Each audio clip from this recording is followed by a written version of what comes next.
Hi friends, இன்றைக்கி நம்ம சேனலில் என்ன பார்க்க போகிறோம்னா, இந்த கொஷினில் ஃபாரன்ஹீட் வந்து கண்டுபிடிக்க சொல்லியிருக்காங்க. அது எப்படி இருக்குன்னா, செல்சியஸோட இன்ட்டு 2 பண்ணால் நமக்கு வந்து ஃபாரன்ஹீட்டோட வேல்யூ கிடச்சிடும்.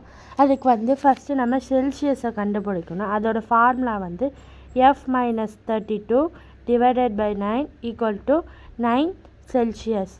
இப்போது இது ரெண்டையும் வந்து நம்ம கிராஸ் மல்டிப்ளை பண்ண போகிறோம்.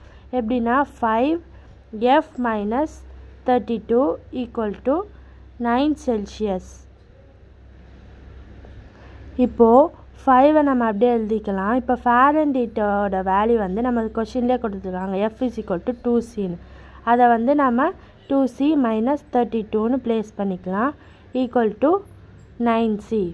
இப்போது 5 வந்து இன்டூ பண்ணணும். 2Cயோடையும் 32ஓடையும் நம்ம 5 இன்டூ பண்ணால் நமக்கு வந்து 10C minus 160 equal to 9C வரும். இப்போ வந்து நம்ம வந்து ஆல்ஃபபெட்லாம் ஒரு சைடு வச்சுட்டு நம்பரெல்லாம் ஒரு சைடு வைக்க போகிறோம். அப்போ 10C ப்ளஸ் 9 வந்து ஈக்குவல் டுக்கு இந்த சைடு வந்தால் -9 ஆகும். -160 இந்த சைடு போனால் ப்ளஸ் 160 ஆகும்.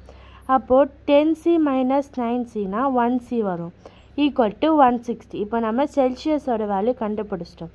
ஃபாரன்ஹீட் எப்படி கண்டுபிடிக்கணும்னா, செல்சியஸோட 2 இன்ட்டு செல்சியஸோட வேல்யூ பண்ணணும்.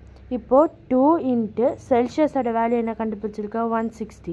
அதோடு நம்ம வந்து இன்டூ பண்ணால் நம்மளுக்கு வந்து 320 டிகிரி நமக்கு வந்து ஃபாரன்ஹீட் கிடச்சாச்சு.